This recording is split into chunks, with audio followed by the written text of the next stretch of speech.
गांव का एक बनिया शाम को अपनी दुकान से घर आया तो उसने देखा कि दिए की लौ बहुत तेज जल रही है। उसने पत्नी को आवाज दी, अरे ओ भगवान, ये दिए की लौ इतनी तेज क्यों कर रखी है? तो लुटवा कर रहेगी, वैसे ही महंगाई बहुत तेज है, जरा कम कर इसे। इतने में उसे ध्यान आया कि दुकान पर एक ताला शायद वो लगाना भूल गया है। वो उल्टे पैर भागा भागा अपनी दुकान पर गया। दुकान पर पहुंचा तो पाया दोनों ताले सही सलामत लगे हुए थे।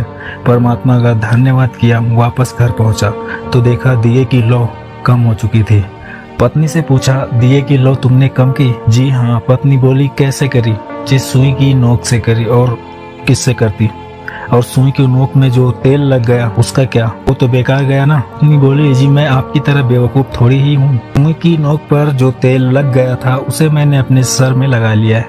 और खुद को तो देखो, जो दौड़कर दुकान गए और वापस आए तो उसमें जूते नहीं घिसते।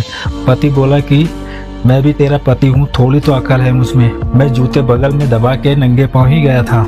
अब ऐसे लोगों को क्या कहेंगे आप? ऐसे कंजूस मक्खी चूस हर जगह मिल जाएंगे। पर कहते हैं ना, कंजूस भी एक काम तो अच्छा करता है, जब मरता है तो अपनी सारी दौलत दूसरों के लिए छोड़ के चला जाता है। मित्यवादी बने, कंजूस नहीं। मित्रवादी में फर्क होता है।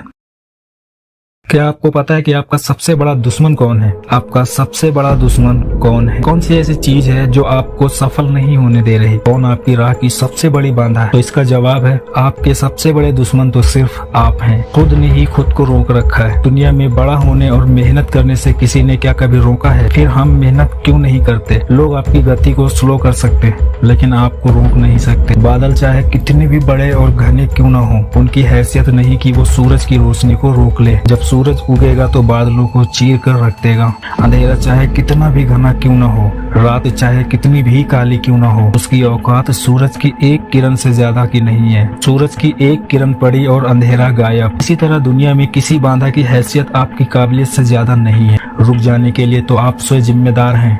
आप एक्शन से ज्यादा बातें करते रहें, पसीना बहाने से ज्यादा घर में बैठकर सपने बुनते रहें, या फिर आने वाले कल से डरते रहें, तो दूसरा क्या कर सकता है? फेयर ऑफ अननोन, अर्थात अज्ञात का भय दुनिया का सबसे बड़ा डर है। इस भय का कोई आधार नहीं है, फिर भी सबसे कॉमन है। दुनिया को जीतने के लिए पहले खुद को जीतना होगा। इसने खुद को जीत लिया, उसने दुनिया को जीत लिया। आपको सिर्फ और सिर्फ एक को हराना है, खुद को। आपकी प्रतिस्पर्धा बाहर किसी से नहीं है, आपकी प्रतिस्पर्धा तो अपने आप से है। कल जो आपने परफॉर्म किया था उससे बेहतर आज परफॉर्म करना है। तो आपने इस दुनिया को आज ही हराओ, अगले हफ्ते नहीं, अगले महीने नहीं, अगले साल नहीं। आदर्श स्थिति का इंतजार मत करो, वो तो कभी नहीं आएगी।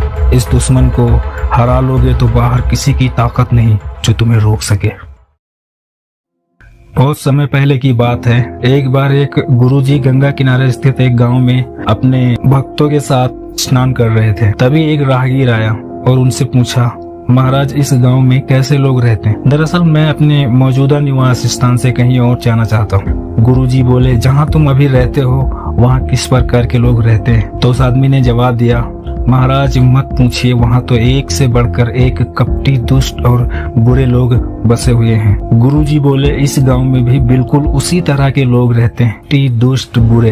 ये सुनकर राहगीर आगे बढ़ गया। कुछ समय बाद एक दूसरा राहगीर वहाँ से गुजरा। उसने भी गुरुजी से वही बात पूछी जो किसी नई जगह में रहना है। क्या आप बता सकते हैं कि इस गाँव में कैसे लोग रहते हैं? जहाँ तुम अभी निवास करते हो वहाँ किस प्रकार के लोग रहते हैं?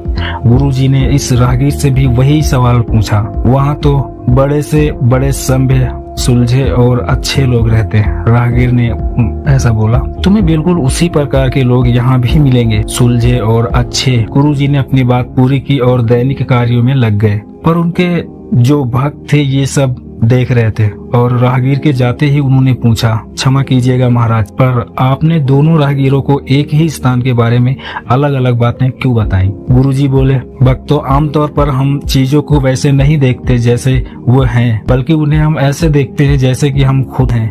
हर जगह हर प्रकार के लोग होते हैं। ये हम पर निर्भर करता है कि हम किस तरह के लोगों को देखना चाहते हैं। भक्त उनकी बात समझ चुके थे और आगे से उन्होंने जीवन में सिर्फ अच्छाइयों पर ही ध्यान केंद्रित करने का